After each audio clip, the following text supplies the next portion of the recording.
Hey guys what's up, कैसे हैं आप लोग। आई होप आप सभी लोग बहुत अच्छा कर रहे होंगे अपनी लाइफ में।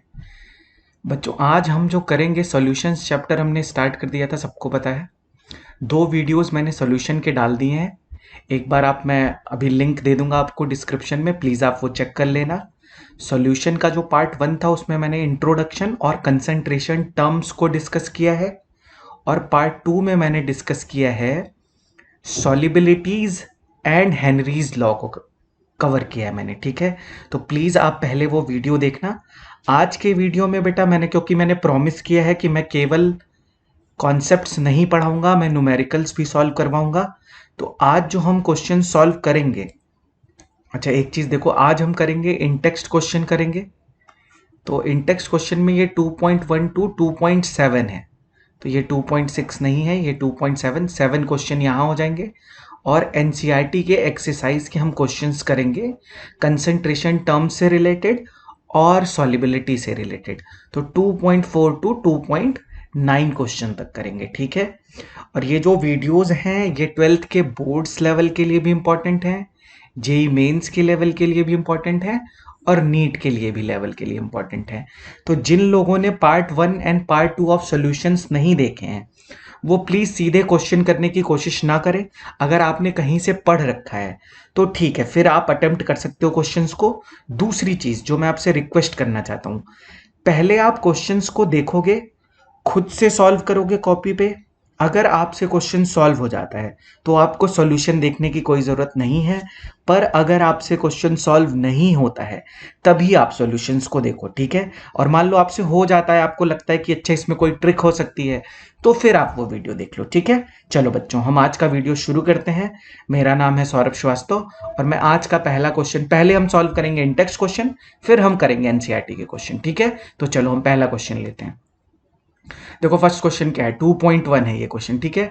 Calculate the mass percentage of benzene C6H6 and carbon tetrachloride if 22 gram of benzene is dissolve in 122 gram of carbon tetrachloride.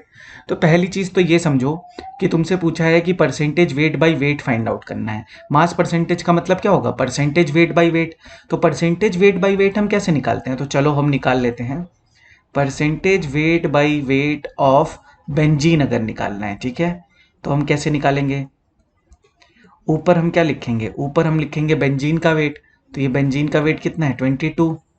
Total weight कितना है सॉल्यूशन का, टोटल वेट है 122 प्लस 22, मतलब ये आ जाएगा 144 मल्टीप्लाइड बाई 100। सिंपल मल्टीप्लाई कर लोगे, इसको सॉल्व करोगे तो ये आ जाएगा 15.28%। ईजी है, कुछ भी नहीं करना था यहाँ पे।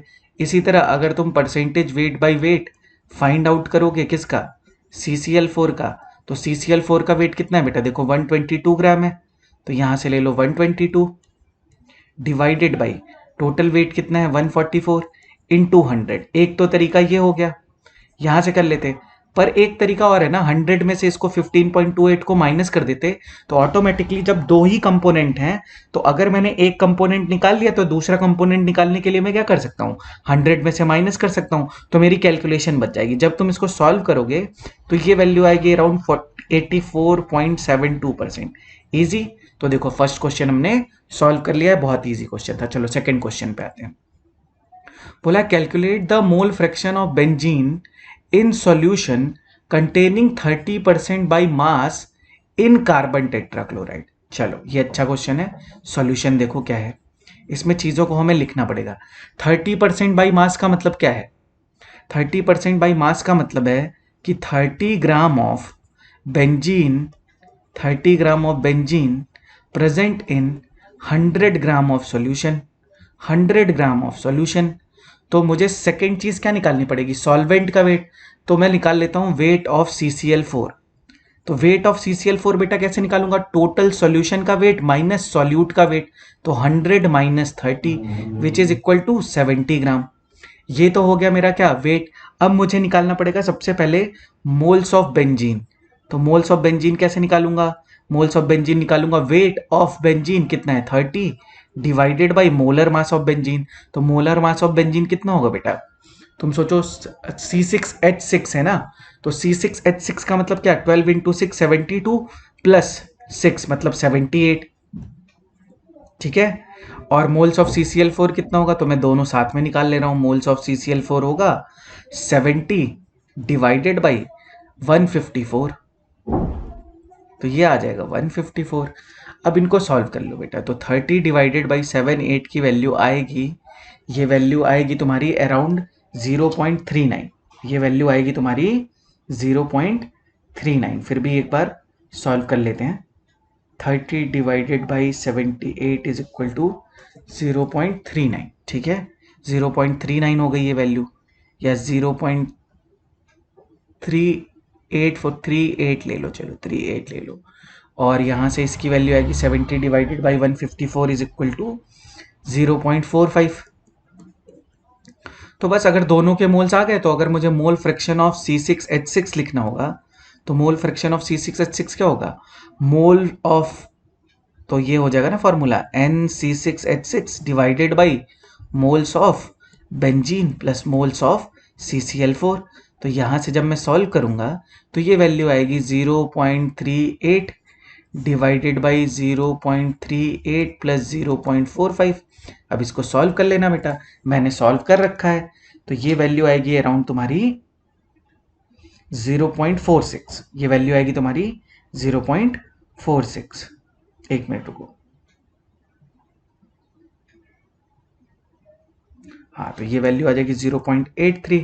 तो इसको जब मैं सॉल्व करूंगा तो 0.38 डिवाइडेड बाई 0.83, सॉल्व कर लो इसको, ये वैल्यू आएगी तुम्हारी 0.46। और तुम्हें एक चीज़ पता होगी, अगर दो फ्रैक्शंस हैं या दो कंपोनेंट्स हैं, तो mole fraction of this plus this is equal to 1। ये वाला मोल फ्रैक्शन मुझे पता चल चुका है, तो मोल फ्रैक्शन ऑफ CCl4 कितना हो जाएगा, 1 माइनस 0.46। ईजी। तो ये 1 माइनस 46 करोगे तो ये वैल्यू आ जाएगी 0.54। ये देखो इजी चीज ही हो गया, इसको सॉल्व कर लेना। सॉल्यूशन देख लो तुम, बहुत इजी है। हम लोग नेक्स्ट क्वेश्चन पे चलते हैं, क्वेश्चन थर्ड पे। क्वेश्चन थर्ड में देखो क्या बोला है, calculate the molarity of each of the following solutions. तो ये तो इजी है ना यार। मोलैरिटी का सबसे पहले फॉर्मूला देखो क्या होता है, molarity is equal to number of moles of solute divided by volume of solution in litre. ये सबको पता होगा। वॉल्यूम मुझे कितना दिया है, 4.3 लीटर। तो सबसे पहले भाई वही लिख लेता हूं मैं, 4.3 लीटर। मुझे मोल्स निकालने, तो मोल्स का फॉर्मूला क्या होता है, वेट। वेट कितना है बेटा, 30 ग्राम। और इसका मोलर मास कितना होता है, ये है कोबाल्ट नाइट्रेट। तो कोबाल्ट नाइट्रेट .6H2O का मोलर मास कितना होगा बेटा, सॉल्व करके तुम देखना, मैंने सॉल्व करके रखा है। ये वैल्यू आएगी 310.7। ठीक है। तो यहाँ पे कुछ सॉल्व करने को खास है ही नहीं, बस ये तुम्हें सॉल्व कर लेना है और इसका आंसर तुम्हें क्या कर लेना है, फाइंड आउट कर लेना है। ठीक है। इसका जो आंसर आएगा वो आप फाइंड आउट कर लेना। वैसे मैं इसका आंसर तुम्हें बता देता हूँ कि इसका आंसर कितना आएगा। ये तो बहुत इजी पार्ट है, कैलकुलेशन वाला पार्ट बेटा तुम खुद करना, वो मैं यहाँ पे कैलकुलेशन में टाइम वेस्ट नहीं करूँगा। मेरा मेन काम है कॉन्सेप्ट्स को बताना। मैं कॉन्सेप्ट्स बता दे रहा हूँ, सोल्यूशन एक बार तुम चेक कर लेना। तो इसका आंसर आएगा बेटा 0.024 मोलर। ठीक है, एक बार सब लोग सॉल्व करेंगे। इसी का नेक्स्ट पार्ट देखो, बी पार्ट क्या बोला है, 30 ml of 0.5 molar H2SO4 is diluted to 500 ml। तो मैंने तुम्हें डाइल्यूशन लॉ बताया था, इसका बी पार्ट हम कैसे करेंगे। फर्स्ट वीडियो में मैंने तुम्हें बताया था डाइल्यूशन लॉ। डाइल्यूशन लॉ का मैंने तुम्हें फॉर्मूला क्या बताया था, M1V1 is equal to M2V2। M1V1 is equal to M2V2। Molarity कितनी है स्टार्टिंग में, 0.5। वॉल्यूम कितना है, 30 ml। तो लिख लो मोलैरिटी 30 ml। तुम्हें मोलैरिटी फाइंड आउट करनी है, जब मैं डाइल्यूट कर दूंगा कितना, 500 ml। तो मोलैरिटी इज इक्वल टू क्या हो जाएगी, 0.5 इंटू 30 डिवाइडेड बाई 500। अब ये ध्यान से देखो, तो ये हो गया, और 30 और ये 50। तो इसको जब मैं सॉल्व करूंगा तो इसको मैं लिख सकता हूं कि 5 इंटू 3 15। ठीक है, इनको 10 से मल्टीप्लाई कर दूं, एक मिनट रुको, मैं इसको मल्टीप्लाई कर लेता हूँ। इसको जब मैं सॉल्व करूंगा तो 0.5 है ना, तो इसको मैं ये ऐसे लिख सकता हूँ कि इसको 10 से चलो ये 30 से मान लो कट ही कर दिया, तो ये 3 हो गया, ये 5 हो गया। तो अगर इसको 5 से कट करूँगा तो ये आ जाएगा 3 इंटू 5 इंटू 500, ये आ जाएगा 100। तो 100 को मैं लिख सकता हूँ 10⁻², तो इसको ऊपर भेजूंगा तो मोलैरिटी क्या आ जाएगी, 3 इंटू 10⁻²। और 3 इंटू 10⁻² को मैं क्या लिख सकता हूँ, 0.03 मोलर। तो मोलैरिटी क्या आ गई, 0.03 मोलर। इजी क्वेश्चन, कोई भी डाउट नहीं होना चाहिए किसी को। नेक्स्ट क्वेश्चन अच्छा है, इसको देखो। चलो 2.4 क्या बोल रहा है, calculate the mass of urea. Mass पूछा है, required in making 2.5 kg of 0.25 molar aqueous solution. तो पहली चीज तुम्हें यह समझनी है कि ये 2.5 kg ऑफ सॉल्यूशन दिया है, ये सॉल्यूशन का वेट है।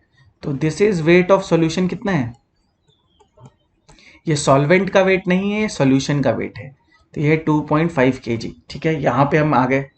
नेक्स्ट चीज हमें क्या दी है, 0.25 मोलर एक्वस सॉल्यूशन। तो 0.25 मोलर एक्वस सॉल्यूशन का मतलब क्या है, पहले ये लिखो। 0.25 मोलर एक्वस सॉल्यूशन का मतलब है कि 0.25 moles of urea present in 1000 gram of water. ये बात सबको क्लियर है, 1000 ग्राम ऑफ वाटर हो गया। यहां से मैं सॉल्यूट का क्या निकाल सकता हूँ, वेट निकाल सकता हूँ। कैसे, 0.25 मोल्स को अगर मैं मोलर मास, यूरिया का मोलर मास होगा, यूरिया का फॉर्मूला होता है NH2CONH2, और जब इसका मोलर मास निकालोगे तो ये वैल्यू आएगी 60। तो 0.25 multiplied by 60 gram of urea present in 1000 gram of water. तो जब इसको सॉल्व करोगे 0.25 को मैं लिख सकता हूँ 1/4। तो यहां से मैं इसको हटा के 1/4 ही लिख ले रहा हूं। तो ये देखो, मैं सॉल्व करने के लिए इसको, ये सब छोटी छोटी ट्रिक है, ये आ जाएगा 15 ग्राम। तो 50 अब वेट निकाल लो किसका, वेट ऑफ निकाल लो सॉल्यूशन। तो वेट ऑफ सॉल्यूशन हो जाएगा 1000 ग्राम प्लस 15 ग्राम। तो ये आ जाएगा 1015 ग्राम। और अगर इसको केजी में कन्वर्ट करूंगा तो ये आ जाएगा 1.015 kg। अब मेरी बात ध्यान से सुनो कि अगर इतने केजी ऑफ सॉल्यूशन होगा, 101.5 kg ऑफ सॉल्यूशन होगा, तो उसमें कितने ग्राम यूरिया प्रेजेंट होगा, उसमें प्रेजेंट होगा 15 ग्राम ऑफ यूरिया, उसमें प्रेजेंट होगा 15 ग्राम ऑफ यूरिया। तो 1 kg ऑफ सॉल्यूशन होगा तो कितना होगा, 15 divided by 1.015 gram of urea. और मुझसे कितने ग्राम में पूछा है, 2.5 kg में पूछा है। तो बस यहां पे क्या लिख लोगे, 2.5 kg ऑफ सॉल्यूशन में कितना प्रेजेंट होगा, 15 1.015 मल्टीप्लाइड बाई 2.5। इसको सॉल्व करेंगे बेटा तो ये वैल्यू आएगी 36 पॉइंट, एक बार तुम घर पे सॉल्व करके देखना, 94 gram, which is almost equal to किसके, 37 ग्राम। तो इसका मतलब क्या है कि अगर 2.5 kg of 0.25 molar aqueous solution का मुझे फॉर्मेशन करना है तो कितना मास ऑफ यूरिया लेना पड़ेगा, 37 ग्राम ऑफ यूरिया लेना पड़ेगा। तो इतने ग्राम बन जाएगा। ठीक है बेटा, 4 क्वेश्चन हमने कंप्लीट कर लिए हैं। अब हम आते हैं अपने नेक्स्ट क्वेश्चन पे, विच इज 5th क्वेश्चन।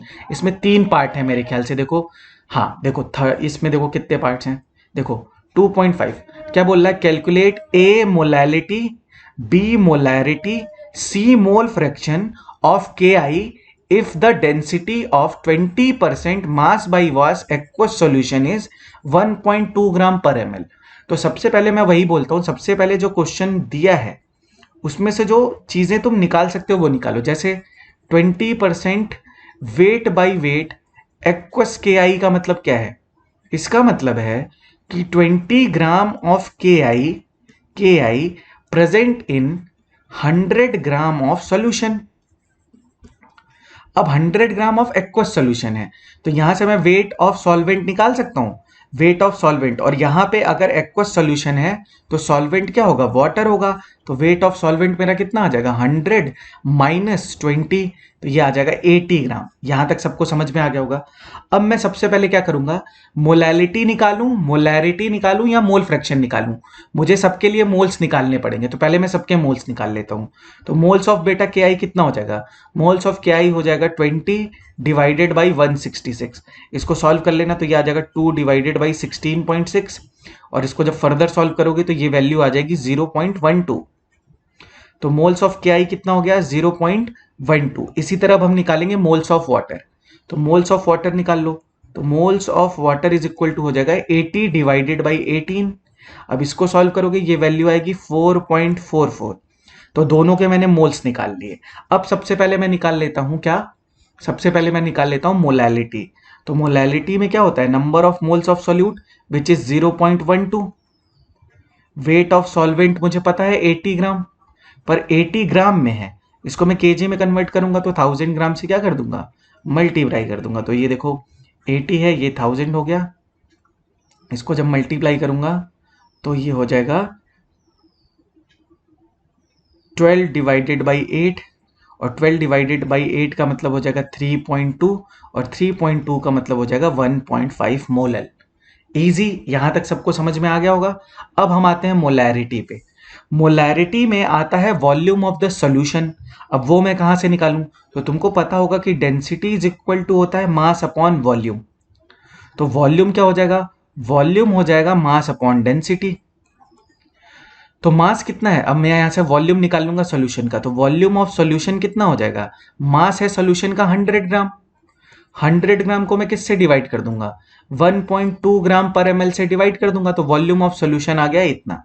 अब यहां से मैं निकालूंगा मोलैरिटी, तो मोलैरिटी इज इक्वल टू क्या हो जाएगा, मोलैरिटी इज इक्वल टू हो जाएगा मोल्स कितने हैं 0.12, वो मैं यहां पे लिख लूंगा, ठीक है। ये ml में है, तो मैं यहाँ पे इसको लीटर में कन्वर्ट करूंगा, तो ऊपर 1000 से मल्टीप्लाई कर दूंगा, ये हो जाएगा 100, और क्योंकि डिवाइड करूंगा तो 1.2 ऊपर आ जाएगा, तो ये यहाँ से कट हो जाएगा, देखो 100 से ये कट हो गया, और इसको मल्टीप्लाई करूंगा तो ये आ जाएगा 1.2 into 1.2 which is equal to 12 into 12 is equal to 144, तो ये आ जाएगा 1.44 मोलर। आई होप यहां तक सबको समझ में आ गया होगा, ठीक है। अब मुझे निकालना है मोल फ्रैक्शन, तो यहां तक सबको समझ में आ गया होगा। यहां तक तुम एक बार स्क्रीनशॉट ले लो, मैं थोड़ा सा ऊपर से यहां से हटा रहा हूं, मोलैरिटी और मोलैलिटी हमने सॉल्व कर लिया है, उस वाले पोर्शन को मैं हटा देता हूं, ठीक है। ये हमने हटा दिया, ठीक है। और हमने क्या मोल्स निकाल रखे हैं, अब मुझे बस क्या करना है, मोल फ्रैक्शन निकाल लेना है। तो देखो मैं मोल फ्रैक्शन कैसे निकालूंगा, मोल फ्रैक्शन का मतलब क्या होता है, मोल फ्रैक्शन का मतलब होता है, जैसे मान लो अगर तुम्हें निकालना है मोल फ्रैक्शन ऑफ के आई, तो ऊपर ले लो मोल्स ऑफ क्या, मोल्स ले लो के आई के, और नीचे ले लो टोटल मोल्स। टोटल मोल्स कितने होंगे बेटा, 4.44 प्लस 0.12। अब इसको तुम सॉल्व करोगे तो ये वैल्यू आ जाएगी तुम्हारी 0.0263। यही तुम्हारा क्या है, आंसर है, क्योंकि मुझसे क्या पूछा था, मोल फ्रैक्शन ऑफ के आई पूछा था, और वो मैंने क्या कर दिया, फाइंड आउट कर दिया। तो यहां तक हमारे जितने भी इन टेक्स्ट क्वेश्चन थे जिसमें कंसेंट्रेशन टर्म्स यूज हो रहा था, वो मैंने सॉल्व कर दिया। अब हम आते हैं हेनरीज लॉ से रिलेटेड क्वेश्चन पे, ये तुम्हें मिलेगा इन टेक्स्ट क्वेश्चन 2.6 में, ठीक है। अब हम करेंगे 2.6, तो चलो क्वेश्चन देखते हैं क्या है। H2S, a toxic gas with rotten egg-like smell, is used for quantitative analysis, ठीक है। If solubility of H2S in water at STP, standard temperature and pressure, और स्टैंडर्ड टेम्परेचर एंड प्रेशर पे प्रेशर कितना होता है बेटा, प्रेशर होता है 1 atm, ठीक है, is 0.195 molal, calculate Henry's law constant. अब इसमें देखो कैसे करेंगे, जो भी चीज बोली है पहले इसको लिखा करो।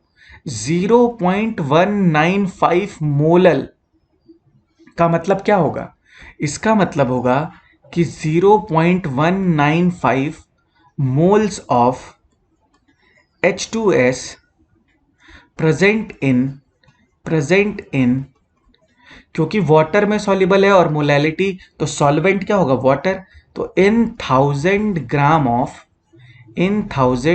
ऑफ वाटर, तो यहां से मुझे सबसे पहले मैं क्या निकाल लूंगा, अच्छा एक चीज, 1000 ग्राम ऑफ वाटर में बोल रहा हूं, तो सबसे पहले मैं मोल्स ऑफ वाटर निकाल लूं। 1000 को जब तुम 18 से डिवाइड करोगे तो ये वैल्यू आएगी तुम्हारी 15.5, तो मोल्स ऑफ वाटर मुझे मिल गया। नेक्स्ट, अब मैं देख रहा हूं कि मोल्स ऑफ मेरे H2S कितने हैं, तो वो मुझे पता है 0.195। यहां तक हमें पता हो गया। अब हमने हेनरीज लॉ में क्या पढ़ा था बेशा, कि partial pressure of gas in vapour phase is equal to KH into mole fraction of gas in solution. ठीक है, तो मैं यहां से क्या करूंगा, यहां से मुझे निकालना क्या पहले, हाँ KH की वैल्यू निकालनी है। तो KH की वैल्यू क्या हो जाएगी, KH is equal to P upon mole fraction of gas in solution. ठीक है, अब सबसे पहले मुझे निकालना पड़ेगा मोल फ्रैक्शन, और मोल फ्रैक्शन मैं निकालूंगा कैसे, देखो यहाँ पे मैं मोल फ्रैक्शन निकाल लेता हूँ। तो मोल फ्रैक्शन हम कैसे निकालेंगे, मोल फ्रैक्शन ऑफ गैस बोला है मतलब H2S, तो number of moles of H2S divided by number of moles of H2S plus number of moles of water. ठीक है, अब ध्यान से देखो, number of moles of H2S कितना है 0.195 डिवाइडेड बाई 55.5 प्लस 0.195। अब मेरी बात ध्यान से सुनो, 55.5 के रिस्पेक्ट में 0.195 इज वेरी वेरी लेस, तो यहां से मैं इसको हटा दूंगा, this is almost equal to 0। ठीक है, तो ये वैल्यू कितनी आ जाएगी 0.195 डिवाइडेड बाई 55.5। इसको जब मैं सॉल्व करूंगा तो इसको सॉल्व करने के बाद इसकी वैल्यू आएगी 0. ये वैल्यू आ जाएगी 0.0035। ये आ गया मेरा मोल फ्रैक्शन। प्रेशर मैंने क्या बोला है, मैं तो एटीएम में सॉल्व कर रहा हूं, तो एसटीपी पे प्रेशर कितना होता है 1 एटीएम, तो 1 ATM divided by mole fraction of gas मैंने निकाल लिया कितना 0.0035। इसको बेटा सॉल्व करके जब तुम देखोगे कैलकुलेट करके तो ये वैल्यू आएगी 285.71 एटीएम। अब अगर किसी को बार में आंसर निकालना होगा तो बार में आंसर निकाल लेगा, पर क्वेश्चन तो हम बेटा ऐसे ही सॉल्व करेंगे। ठीक है, यहां तक सबको क्लियर है। 2.6 क्वेश्चन तक हमने कंप्लीट कर लिया है। अब हम लोग आते हैं 2.7 क्वेश्चन पे। तो 2.7 क्वेश्चन देखो क्या है, चलो इसको मैं थोड़ा सा यहीं से कर लेता हूं, चलो कोई बात नहीं। तो Henry's law constant for CO2 in water is 1.67 into 10⁸ pascal.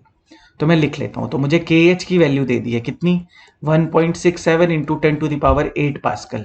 ठीक है, अब मैं क्या है इसको पास्कल को एटीएम में कन्वर्ट कर लेता हूं। तो तुम्हें पता होगा कि 1 ATM is equal to 1.01325 into 10⁵ pascal. तो इससे मैं क्या करूंगा, KH को कन्वर्ट कर लूंगा किस में, एटीएम में, तो ये हो जाएगा 1.67 इंटू 10⁸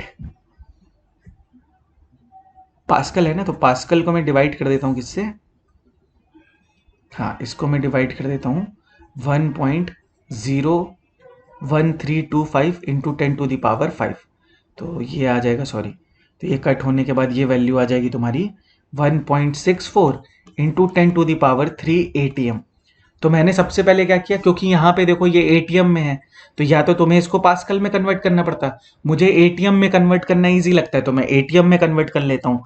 किसी को लगता है कि उसको कन्वर्ट कर लेना चाहिए इसको किस में, पास्कल में, तो पास्कल में कन्वर्ट कर देगा, कोई बात नहीं। मैंने KH की वैल्यू लिख ली। क्या पूछा है, calculate the quantity of CO2, मतलब तुमसे वेट ऑफ CO2 पूछ रहा है, ये मुझे फाइंड आउट करना है। इन 500 ml of soda water when packed under 2.5 atm CO2 pressure at 298 Kelvin। तो मतलब तुम्हें पार्शियल प्रेशर ऑफ CO2 दे रखा है above the surface of liquid which is equal to 2.5 atm, ये मुझे पता है। और मुझे क्या करना है, अब मुझे इसमें कौन सा फॉर्मूला लगाना है, और मुझे क्या पता है, मुझे मोल्स ऑफ वाटर पता है। कैसे, क्योंकि यहां पे दिया है 500 ml ऑफ सोडा वाटर, तो 500 ml डिवाइडेड बाई 18, तो ये वैल्यू आएगी तुम्हारी सॉल्व करने के बाद अराउंड 27.77। कैसे, क्योंकि वो 55.5 होता है जब मैं 1000 को डिवाइड करता हूं किससे, 18 से, तो ये वैल्यू आ जाएगी 27.77। तो यहां से हमने मोल्स निकाल लिए। अब मुझे कौन सा फॉर्मूला लगाना है, अब मुझे फॉर्मूला लगाना है कि partial pressure of gas in vapour phase is equal to KH into mole fraction of कौन सी गैस है, CO2 इन सॉल्यूशन, तो मैं इसको क्या लिख लूंगा, पार्शियल प्रेशर कितना है 2.5 ATM, KH कितना है, मैं इसीलिए वैल्यू लिखता चलता हूँ 1.64 इंटू 10⁻³ ATM। यूनिट लिखोगे तो कभी गड़बड़ी नहीं होगी। इसको मैं क्या लिख सकता हूँ, moles of CO2 divided by moles of CO2 plus water.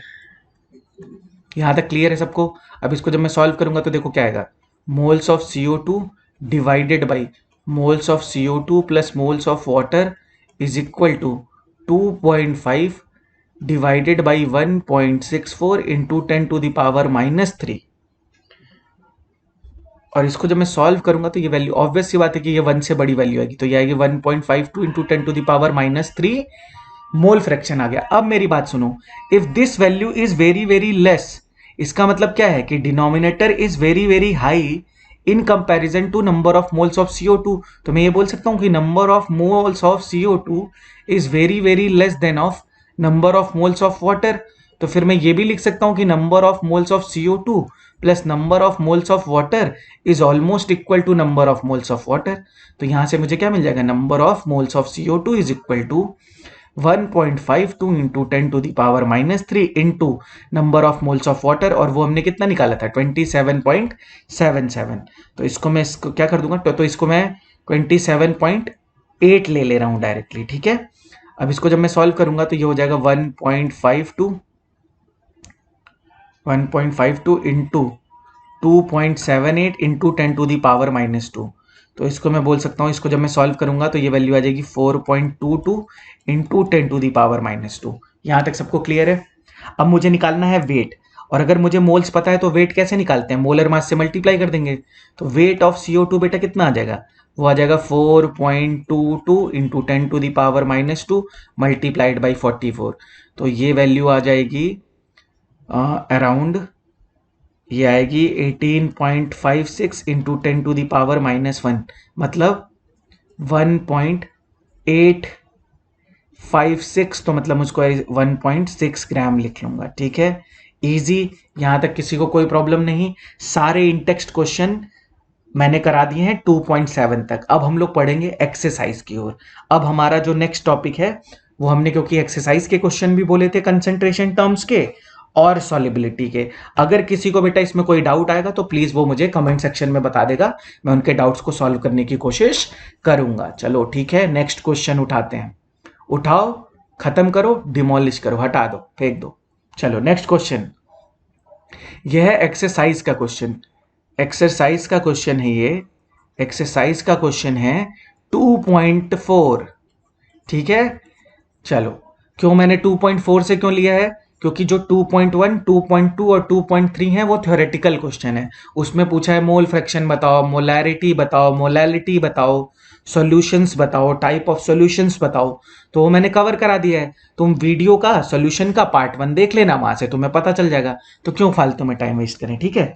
तो अब हम आते हैं 2.4 पे। क्वेश्चन पढ़ो, क्या बोल रहा है, concentrated nitric acid used in laboratory work is 68% nitric acid by mass. तो पहले हम यहीं से शुरू करते हैं। और एक्वस सॉल्यूशन बोला है, तो 68% नाइट्रिक एसिड बाई मास का मतलब क्या है, इसका मतलब यह है कि 68 gram of HNO3 is present in 100 gram of solution, 100 gram of solution. अब आगे आते हैं क्वेश्चन पे, what should be the molarity of such a sample of acid if the density of solution is 1.504 ग्राम पर ml। मोलैरिटी पूछी है, तो molarity का फॉर्मूला होता है number of moles of solute divided by volume of solution in litre, ठीक है। अब मुझे तो बेटा यहां पे क्या दे रखा है, ग्राम में दे रखा है क्या, सॉल्यूशन का वेट।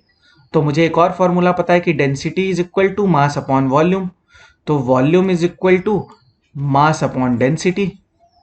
यहां से मैं क्या करूंगा, volume of solution find out करूंगा। वॉल्यूम ऑफ सॉल्यूशन कितना हो जाएगा, 1000 डिवाइडेड बाई, मैं इसको 1.5 ले रहा हूं ml, वॉल्यूम आ गया। अब मैं आता हूं मोलैरिटी पे, तो मोलैरिटी क्या हो जाएगा 68 डिवाइडेड बाई HNO3 का मोलर मास होगा 63। इसको डिवाइड करोगे 100 डिवाइडेड 1.5 तो ये 1.5 ऊपर आ जाएगा, 100 नीचे हो जाएगा। दूसरी चीज, क्योंकि ये ml में है तो इसको मुझे लीटर में कन्वर्ट करने के लिए 1000 से मल्टीप्लाई कर लूंगा, ये हो जाएगा 10। अभी मैं इसका डायरेक्ट फॉर्मूला भी बताऊंगा तुम्हें, ठीक है। देखो यहां से क्या हो जाएगा, ये आ जाएगा 68 डिवाइडेड बाई 63 इंटू 1.5। इसको जब सॉल्व करोगे तो ये आ जाएगा 1.5 है ना, और 10 से मल्टीप्लाई होके ये 15 हो गया होगा। और जब मैं इसको सॉल्व करूंगा तो ये वैल्यू आ जाएगी, इसको मैं सॉल्व करूंगा तो ये आ जाएगा 1.08, और इसको 15 से मल्टीप्लाई करूंगा तो ये आ जाएगा 16.23 मोलर।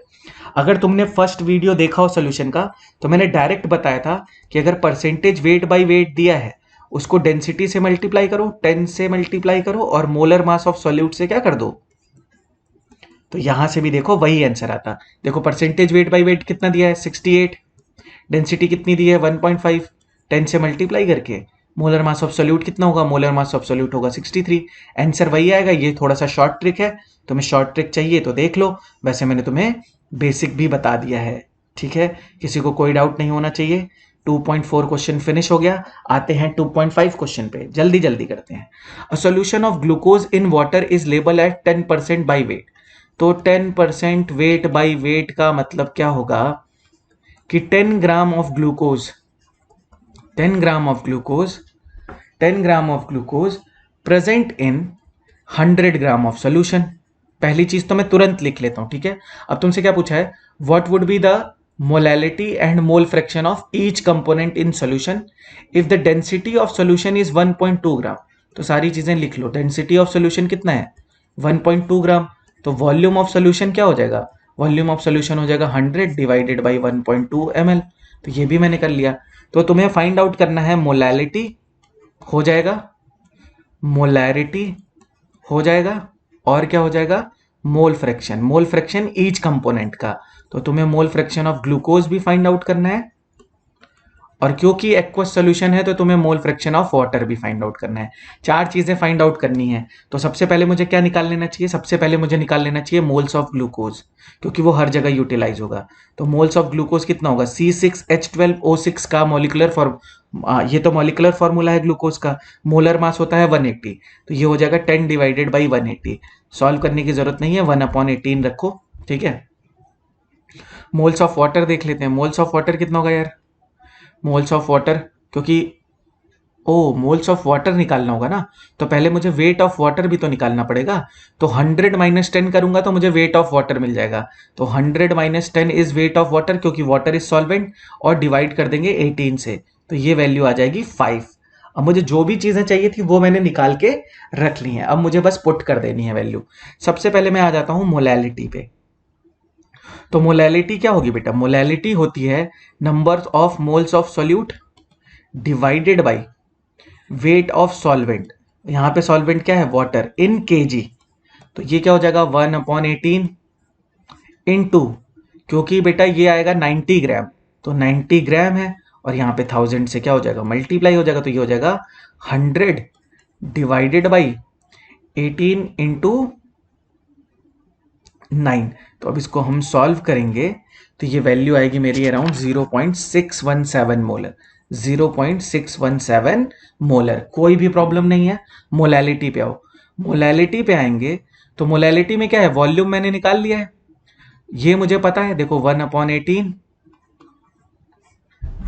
वॉल्यूम है कितना, वॉल्यूम है 100, डेंसिटी ऊपर चली जाएगी 1.2 इंटू 1000, मतलब वही सिंपल सा फॉर्मूला, ये यहां से कट हो जाएगा। ये आ जाएगा 12 डिवाइडेड बाई 18। 12 डिवाइडेड बाई 18 का मतलब कितना 2/3, और 2/3 का मतलब कितना 0.67 मोलर। कोई दिक्कत ही नहीं है।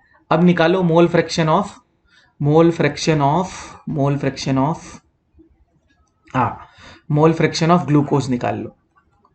तो देखो यार, अगर तुम इसको सॉल्व करोगे तो ये वैल्यू आएगी 0.055, मतलब अराउंड 5.5%। तो इसको मैं क्या कर लूंगा 0.055 डिवाइडेड बाई 5 प्लस 0.055। अब तुम इसको सॉल्व करो, ये कितना आएगा 0.01। तो मोल फ्रैक्शन ऑफ वाटर कितना हो जाएगा 1 minus 0.01 which is equal to 0.99। बताओ कितना इजी क्वेश्चन था। 2.5 भी हम लोगों ने क्या कर दिया, सॉल्व कर दिया। अब एनसीईआरटी का अभी तक जो भी हम जितने भी क्वेश्चन करने वाले हैं उसमें से सबसे अच्छा क्वेश्चन आने वाला है विच इज 2.6। ठीक है, ये मैं पहले ही बता दे रहा हूं और इसको मैं लिख भी दे रहा हूं कि ये बेटा वेरी वेरी इंपॉर्टेंट, तुम लोगों के लिए तो बहुत ही इंपॉर्टेंट है। अब इसको करने के दो तरीके हैं, एक है इक्विवेलेंट कॉन्सेप्ट जिससे मैं सॉल्व करता हूं, और एक है मोल कॉन्सेप्ट। मैं दोनों बताने की कोशिश करूंगा, पर मैं तुम्हें रिकमेंड करूंगा कि इक्विवेलेंट से सॉल्व किया करो। ठीक है, चलो 2.6 क्वेश्चन पहले पढ़ते हैं। क्या पूछा है, how many ml of 0.1 molar HCl are required to react completely with 1 gram mixture of Na2CO3 and NaHCO3 containing equimolar amount of both। चलो भाई, पहले तो क्या बोल रहा है, 1 ग्राम मिक्सचर है। जब भी मिक्सचर के क्वेश्चन आए, 1 ग्राम मिक्सचर किसका है, Na2CO3 प्लस NaHCO3। तो दोनों को ऐड करूंगा तो कितना आना चाहिए, 1 ग्राम। तो मान लो कि मैं क्या एज्यूम कर रहा हूं, मैं एज्यूम कर रहा हूं कि x ग्राम किसके हैं, x ग्राम ऑफ Na2CO3 है। तो ये कितना हो जाएगा बेटा, 1 माइनस एक्स हो जाएगा। तो ये हो जाएगा 1 minus x gram of NaHCO3। अच्छा, इसको x और इसको 1 माइनस एक्स तुम चेंज भी कर सकते हो, किसी को भी x ले लो और किसी को भी 1 माइनस एक्स ले लो। ठीक है, कोई प्रॉब्लम नहीं है, यहां पे किसी को दिक्कत नहीं होनी चाहिए। अच्छा, ऐसे लेते ही क्यों है, क्योंकि देखो जैसे ही इसको ऐड करोगे 1 माइनस एक्स, तो ये वैल्यू कितनी आ गई, 1 ग्राम। तो टोटल मिक्सचर कितना हो गया, 1 ग्राम हो गया। तो ये इसलिए ऐसे लेते हैं। कोई y लेना चाहे तो y ले ले, इसको 1 माइनस वाई ले लेना। ओवरऑल ऐड करने पे कितना आना चाहिए। अब सबसे पहले निकालो मोल्स ऑफ Na2CO3। ये कितना हो जाएगा, x divided by molar mass. Na2CO3 का मोलर मास होता है, देखो ये 46, यहां से कार्बन 12, ये 46, ये आ जाएगा 106। तो ये आ जाएगा 106, ये वैल्यू कितनी आ जाएगी हमारी, ये वैल्यू आ जाएगी 106। इसी तरह NaHCO3, इसके भी मोल्स निकाल लो, तो इसके मोल्स आ जाएंगे, NaHCO3 के मोल्स आ जाएंगे 1 माइनस एक्स डिवाइडेड बाई 84।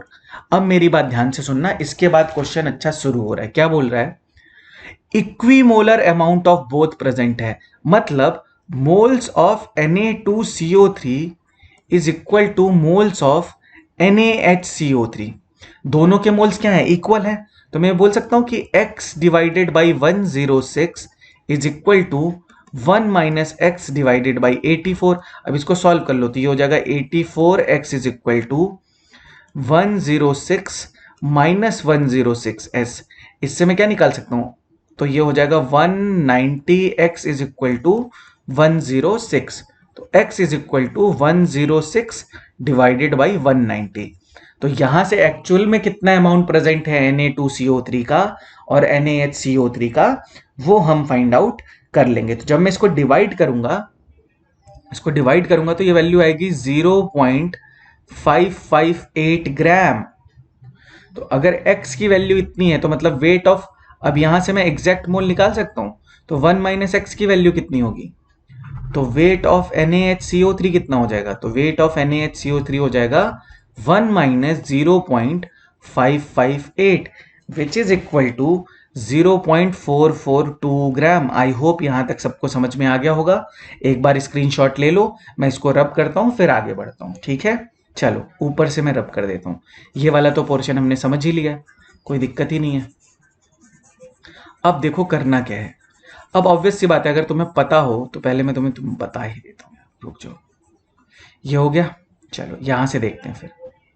अब मैं निकाल लेता हूं किसके, मोल्स ऑफ Na2CO3, क्योंकि मुझे वेट भी पता चल चुका है।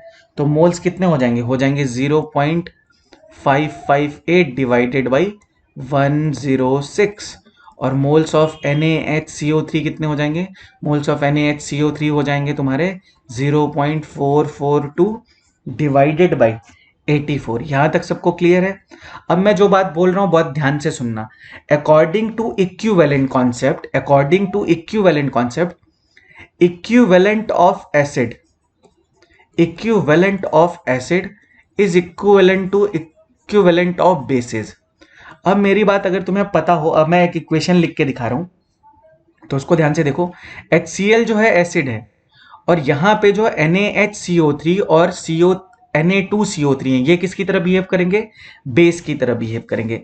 अब जिसको इक्विवेलेंट के फॉर्मूले नहीं पता है वो मैं यहाँ पे साइड में लिख रहा हूं, तो तुम देख लेना बेटा।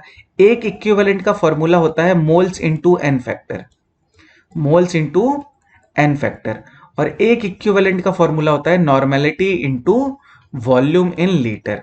और नॉर्मेलिटी को मैं क्या लिख सकता हूं? Molarity into n factor into volume. तो मैं दोनों तरीके बताऊंगा, पहले इक्विवेलेंट से बता रहा हूं। अब मेरी बात ध्यान से सुनो। 0.1 मोलर HCl है, तो इसके इक्विवेलेंट निकाल लो। तो 0.1 मोलर HCl का n factor is 1 into volume in litre is equal to equivalent of basis. अब Na2CO3 का एन फैक्टर कितना होगा बेटा? ये देखो, ये है यहां पे, अगर इसको तुम ब्रेक करोगे तो Na2CO3 को ब्रेक करो बेटा, पहले तो मैं खुद ही समझ में आ जाएगा। Na2CO3 को ब्रेक करोगे तो ये बनेगा 2Na plus plus CO3 minus 2। तो टोटल पॉजिटिव और निगेटिव चार्ज कितना है? 2 है, तो इसका एन फैक्टर कितना होगा? 2 होगा। तो Na2CO3 का एन फैक्टर है 2। तो मैं यहां पे क्या लिखूंगा? पहले लिखूंगा moles which is 0.558 plus 106 multiplied by 2, plus क्या लिखूंगा? प्लस लिखूंगा NaHCO3 का एन फैक्टर कितना होगा? 1। तो ये दोनों मैं क्या कर लूंगा? ऐड कर लूंगा, और बस इसको जैसे ही ऐड करके डिवाइड करूंगा मेरा वॉल्यूम आ जाएगा लीटर में। तो मैं वॉल्यूम लीटर में निकाल लूंगा, और मुझसे ml में पूछा है तो 1000 से मल्टीप्लाई कर दूंगा। तो जब मैं इसको ऐड करूंगा, देखो इसको मल्टीप्लाई करके जब करोगे सॉल्व, तो ये आएगा 0.01052 plus 0.0052 which is equal to 0.01578। इतने आ गए तुम्हारे क्या? इक्विवेलेंट्स। और यहां पे मुझे क्या दिए? 0.1 molar into 1 into volume in litre. तो volume in litre is equal to कितना आ जाएगा? 0.01578 डिवाइडेड बाई 0.1। यहां से आ जाएगा मेरा वॉल्यूम इन लीटर, मतलब मैं 10 से मल्टीप्लाई कर दूंगा। तो 0.1 को ऊपर भेजोगे तो 10 से मल्टीप्लाई हो जाएगा। तो बस अब इसको हमें ml में कन्वर्ट करना है, 1000 से मल्टीप्लाई कर दो। तो volume in ml is equal to, अच्छा इसको सॉल्व करोगे तो कितना आ जाएगा? ये आ जाएगा 0.1578। तो इसको जब मल्टीप्लाई करूंगा तो ये हो जाएगा 0.1578 multiplied by 1000 is equal to 157.8 ml। 157.8 ml ये इसका एग्जैक्ट आंसर है। तो ये मैंने तुम्हें बता दिया इक्विवेलेंट कॉन्सेप्ट से। अब मैं इसी को तुम्हें मोल कॉन्सेप्ट से भी बता देता हूं। वैसे इक्विवेलेंट कॉन्सेप्ट इजी तरीका है, ठीक है। अब देखो वो कैसे करेंगे। चलो पहले यहां तक कर लो, इसको मैं रब कर देता हूं, तुम स्क्रीनशॉट ले लेना। अब देखो मोल कॉन्सेप्ट से करते हैं। तो दोनों ही कॉन्सेप्ट इजी है बेटा, कुछ है नहीं उसमें, कोई गड़बड़ की बात नहीं है। आता है तो दोनों आता है, नहीं आता है तो कोई भी नहीं आता है, उसमें क्या है। तो ये मोल्स तो हमने निकाल ही लिए थे, यहीं से हम शुरू करते हैं, ठीक है। अब मोल कॉन्सेप्ट के लिए सबसे पहले तुम्हें लिखनी पड़ेगी इक्वेशन। अब देखो इक्वेशन कैसे लिखोगे, तो तुम लिखोगे HCl plus Na2CO3 gives, obvious सी बात है, इसमें क्या होगा? ये बेस है तो ये H प्लस यहां से लेगा और ये बनाएगा HCl। तो यहां से देखो क्या होगा, इसमें क्या बनेगा? NaCl तो बेटा फॉर्म होगा ही होगा, प्लस क्या बन जाएगा? प्लस बन जाएगा H2CO3। और H2CO3 तुम्हें पता है ब्रेक हो जाता है कैसे? H2O plus CO2। अब इसको बैलेंस करो, H2CO3 बनाना है तो ऑब्वियसली 2 मोल्स ऑफ HCl लगेंगे, ठीक है। अब इसको बैलेंस करके देखो, 2 है तो ये 2NaCl हो जाएगा। देखो बैलेंस हो गया। अब इसी तरह मान लो तुम HCl की NaHCO3 से रिएक्शन कराओगे तो क्या होगा? NaCl का फॉर्मेशन होगा प्लस H2CO3, मतलब प्लस H2O प्लस CO2। एक बार बैलेंसिंग देख लेना, यहाँ पे एक कार्बन है, यहाँ पे एक कार्बन है, यहाँ पे 3 है तो यहाँ पे 3 है, ठीक है। 2NaCl है, 2NaCl है, बैलेंस है। अब मेरी बात ध्यान से सुनो, वही बात हो गई ना कि अगर इसके 0.558 डिवाइडेड बाई इतने मोल्स यूज होंगे तो HCl के कितने मोल्स यूज होंगे? 2 से मल्टीप्लाई कर लेना। तो यहां से तुम्हें क्या मिल जाएगा? HCl के मोल्स मिल जाएंगे। इसी तरह इसके अगर इतने मोल्स होंगे 0.442 डिवाइडेड बाई 84, तो बस यही होता है कि मोल कॉन्सेप्ट में आपको क्या करना होता है, इक्वेशन बनानी पड़ती है। तो अगर थोड़ी सी भी इक्वेशन गलत बनी तो आंसर गलत हो जाएगा। पर इक्विवेलेंट कॉन्सेप्ट में क्या होता है कि अगर तुम्हें पता है कि ये एसिड है और ये बेस है और एन फैक्टर का थोड़ा सा आइडिया है तो हो जाएगा। यहां पे देखो क्या हो जाएगा, 0.442 डिवाइडेड बाई इतना। तो यहां से वही चीज आ गई, मोल्स ऑफ क्या आ गया, मोल्स ऑफ HCl आ गया।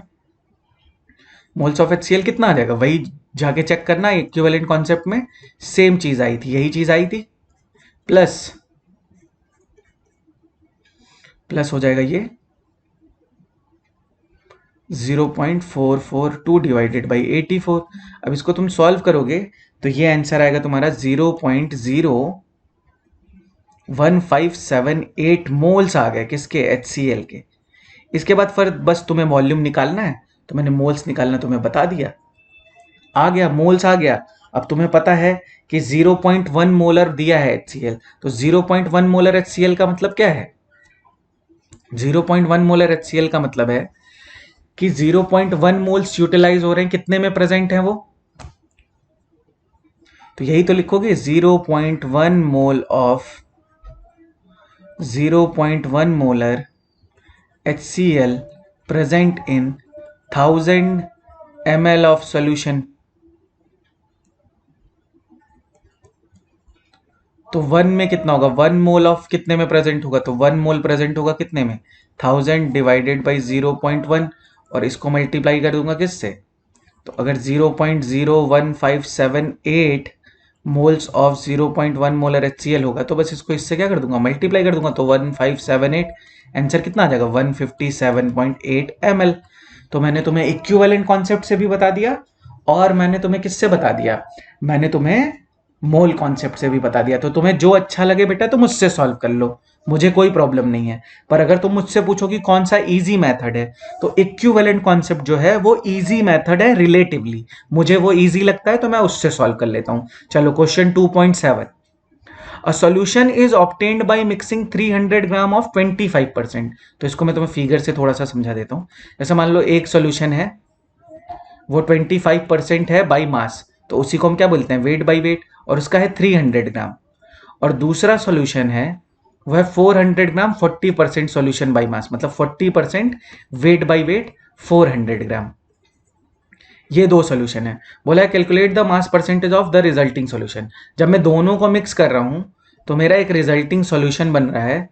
बोल रहा है ये जो रिजल्टिंग सॉल्यूशन बन रहा है इसका परसेंटेज वेट बाई वेट बताओ रिजल्टेंट का। तो इजी है। तो यहां पे मुझे अगर टोटल वेट ऑफ सॉल्यूट पता चल जाए और टोटल वेट ऑफ क्या पता चल जाए, सॉल्वेंट पता चल जाए, तो मेरा काम हो जाएगा। तो सबसे पहले मैं क्या निकालूंगा, देखो 25% वेट बाई वेट का मतलब क्या होता है, 25 gram solute present in 100 gram of solution.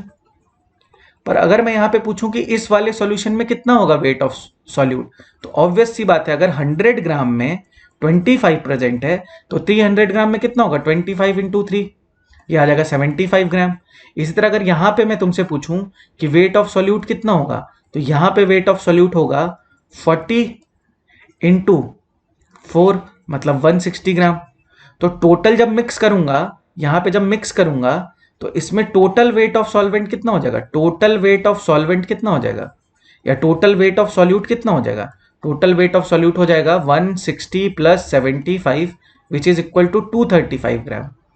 और टोटल वेट ऑफ सॉल्यूशन कितना हो जाएगा, टोटल वेट ऑफ सॉल्यूशन जब दोनों को मिक्स करूंगा तो ये हो जाएगा 300 प्लस 400 ग्राम, तो ये हो जाएगा 700 ग्राम। अब तुम फॉर्मूला लगा लो, चाहे तुम बेसिक से कर लो। बेसिक का मतलब क्या है कि अगर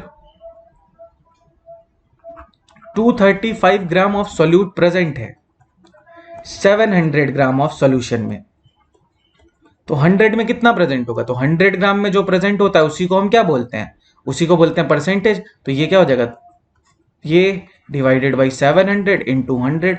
सॉल्व करो बेटा इसको, 235 डिवाइडेड बाई 7, ये वैल्यू आएगी तुम्हारी अराउंड 33.58 के आसपास। तो ये आ जाएगा तुम्हारा आंसर 33.57%।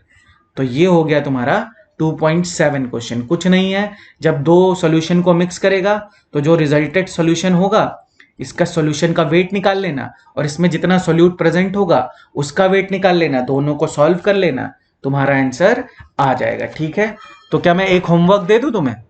चलो मैं तुम्हें बोलता हूं कि ये जो 2.8 है, चलो मैं तुम्हें थोड़ा सा हिंट दे देता हूं, चलो फिर तुम इसको सॉल्व कर लेना। An anti freeze solution is prepared from 2.6 gram of ethylene glycol and 200 gram of water, calculate the molality of solution. चलो यार कोई दिक्कत ही नहीं है। देखो सबसे पहले जो चीज, कभी भी सॉल्यूशन लिखो तो सबसे पहले लिखो क्या क्या गिवन है। तो सबसे पहले इथाइलिन ग्लाइकॉल पता है, CH2OH CH2OH, मतलब यहाँ फॉर्मूला दे रखा है तुम्हें। इससे हम सबसे पहले क्या निकाल लेंगे, इससे हम सबसे पहले मोलर मास निकाल लेंगे। तो मोलर मास निकाल लेना, कोई दिक्कत नहीं है। मोलर मास निकाल लोगे, वेट तुम्हें दिया है तो सबसे पहले वेट ऑफ इथाइलिन ग्लाइकॉल दिया है C2H6O2 है 222.6 ग्राम। ठीक है, 222.6 ग्राम। और तुम्हें क्या पता है, और तुम्हें इसमें क्या पता है,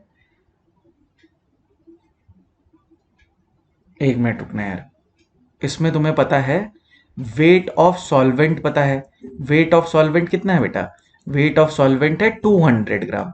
वेट ऑफ सॉल्वेंट क्या है, 200 ग्राम, ये भी तुम्हें पता है। तो मुझे पूछा क्या है यार, मुझसे मुझसे पूछा है मोलैलिटी। तो सबसे पहले मैं क्या कर लूं, चलो मैं यहां से मोलर मास ऑफ निकाल ही लेता हूं, मोलर मास निकाल लेता हूं। तो ये हो जाएगा 12 इंटू 2 24 प्लस 6 प्लस ये कितना है 32, 16 इंटू 2 32। तो ये वैल्यू कितनी आएगी 30। तो ये वैल्यू आ जाएगी बेटा तुम्हारी अराउंड 24 इंटू 6 30, ये आ जाएगी 62 ग्राम। कोई दिक्कत नहीं। अब सबसे पहले तुम निकाल लो moles of ethylene glycol C2H6O2 which is equal to 222.6 divided by 62। ये तुम सॉल्व करोगे, ये मैं नहीं कर रहा हूँ, ये x आएगा मान लो कोई वैल्यू। तुमसे पूछा मोलैलिटी, बस इसको क्या कर देना, डिवाइड कर देना। तो मोलैलिटी इज इक्वल टू क्या हो जाएगा 222.6 डिवाइडेड बाई 62। एक मिनट रुको, मैं लिख दे रहा हूं, तुम होमवर्क में इसको कर लेना।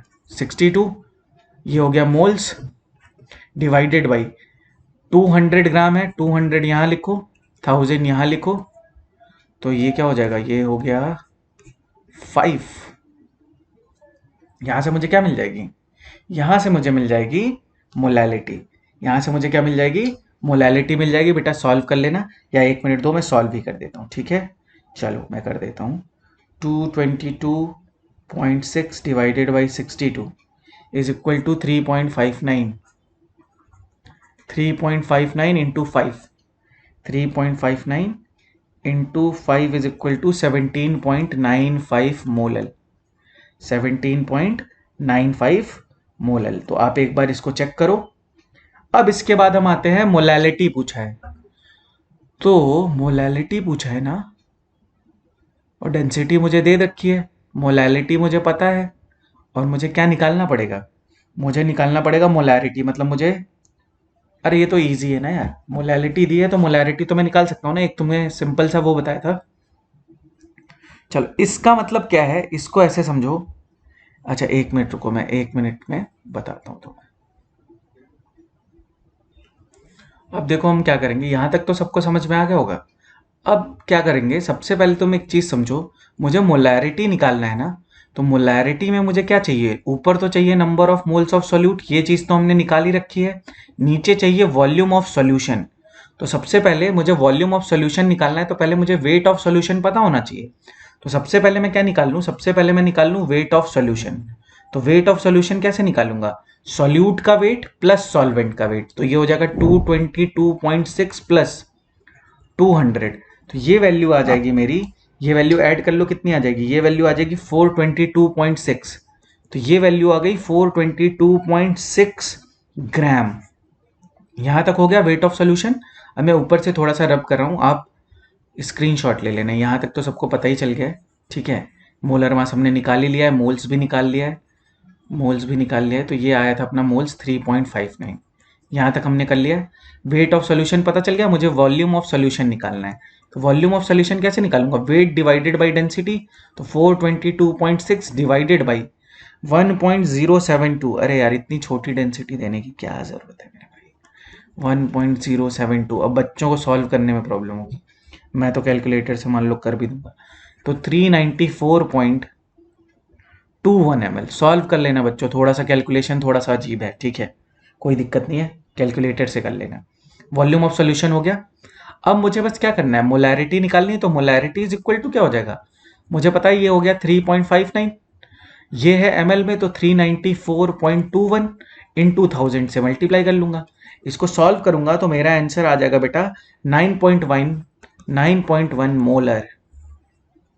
तो मेरी मोलैरिटी आई थी 17.95 मोलर और मेरी मोलैरिटी आई है 9.1 मोलर।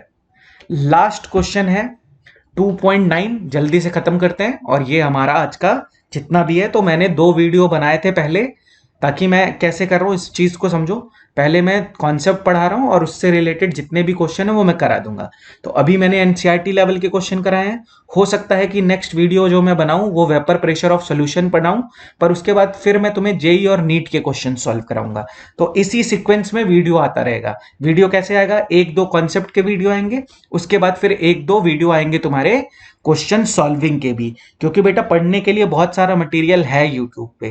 क्वेश्चन सॉल्विंग का अप्रोच बहुत जरूरी है कि क्वेश्चन को कैसे सॉल्व करना है। चलो next question 2.9। A sample of drinking water was found to be severely contaminated with chloroform CHCl3 supposed to be carcinogen। यहां तक बकवास लिखा है। The level of contamination was 15 ppm by mass। अब इसका मतलब समझो। सबसे पहले अगर तुम मतलब समझते चले गए तो तुम्हारा काम इजी हो गया। 15 ppm by mass का मतलब है कि 15 ग्राम ऑफ क्लोरोफॉर्म मतलब CHCl3 present in 10 to the power 6 gram of solution. Easy. तुमसे पहला क्वेश्चन क्या पूछा है, express this in percentage by mass. अरे यार, तो 100 ग्राम में जितना प्रेजेंट होगा वही होगा। तो अगर इसमें इतना होगा तो 1 ग्राम में कितना होगा, 15 इंटू 10 to the power 6। तो 100 ग्राम ऑफ सोल्यूशन में कितना प्रेजेंट होगा, 100 ग्राम ऑफ सोल्यूशन में प्रेजेंट होगा मल्टीप्लाइड बाई 100। तो इसको जब सॉल्व करोगे तो ये वैल्यू आ जाएगी। तो परसेंटेज वेट बाई वेट की वैल्यू आ जाएगी 15 into 10 to the power -4%। Easy. Next question, determine the molality of chloroform in water sample. Molality पूछ लिया भाई। अब मेरी बात बहुत ध्यान से सुनना, मोलैलिटी में मुझे क्या चाहिए, मोलैलिटी में पूछे चाहिए number of moles of solute divided by weight of solvent. अब हम एक चीज तुम्हें यहां पे समझाना चाहेंगे, तुम यहां पे वेट ऑफ सॉल्वेंट को वेट ऑफ सॉल्यूशन के ही इक्वल ले सकते हो। क्यों, वो मैं बता देता हूं। अगर तुम मेरी बात ध्यान से सुनो, वेट ऑफ सॉल्वेंट देखो क्या है, 10 to the power -6 में से मैं 15 को माइनस करूंगा तो वो ऑलमोस्ट किसके इक्वल होगा, 10 to the power 6 के ही इक्वल होगा। वही चीज है कि 10 लाख में से मैं 15 रुपए निकाल लूंगा, कोई खास फर्क नहीं पड़ेगा। पर अगर 10 लाख में से मैं 5 लाख रुपीज निकाल लूंगा तो फर्क पड़ेगा। तो इसीलिए मैं यहाँ पे 10 to the power 6 ले सकता हूँ। अब बस मुझे क्या निकालना है, मोल्स निकाल लेना है। तो यहाँ पे मैं वेट ऑफ सॉल्वेंट कितना ले लूंगा, 10 to the power 6 ग्राम ही ले लूंगा। ग्राम लूंगा तो ऊपर 1000 से क्या करूंगा, मल्टीप्लाई करूंगा, 15 को डिवाइड करूंगा CHCl3 के मोलर मास से। तो मोलर मास CHCl3 का कितना होगा बेटा, सॉल्व करके देखो। तो ये आएगा 119.5। अब इसको जब मैं सॉल्व करूंगा तो ये तो हो जाएगा बेटा 10 to the power -3, और इसको जब मैं सॉल्व करूंगा तो ये वैल्यू आ जाएगी 12.1.25। तो ये आंसर फाइनली आएगा, 1 मिनट मेरे को, मैं सॉल्व भी कर देता हूं। तो ये आ जाएगा 15 divided by 119.5 is equal to 0.1255 into 10 to the power -3 which is equal to, अगर मैं इसमें 10 से मल्टीप्लाई करके 10 से डिवाइड कर दूं तो 1.25 इंटू 10 to the power -4। तो मोलैलिटी आ गई 1.25 इंटू 10 to the power -4। तो आज हमने क्या किया एक्चुअली में, आज हमने इन टेक्स्ट क्वेश्चन कर लिए कौन कौन से, 2.1 to 2.7, और एक्सरसाइज के हमने क्वेश्चन कर लिए 2.4 to 2.9। अब देखो कितने क्वेश्चन कर लिए, 7 क्वेश्चन यहां कर लिए, 4 5 6 7 8 9, 5 क्वेश्चन ऑलमोस्ट यहाँ कर लिए, तो हमने अराउंड 10 क्वेश्चन सॉल्व कर लिए हैं या उससे ज़्यादा।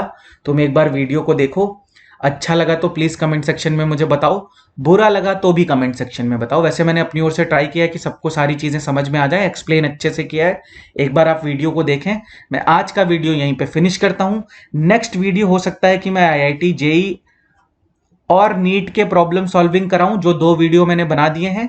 नहीं तो मेरा तीसरा वीडियो आएगा vapour pressure of solution and Raoult's law. तो उसके लिए आप रेडी रहो। और नेक्स्ट वीडियो आ सकता है अपना जेई और नीट की problem solving of concentration terms and solubility. जितने क्वेश्चन आए होंगे वो मैं करा दूंगा। Thank you so much for all the love and appreciation. Signing off, bye bye, thank you so much.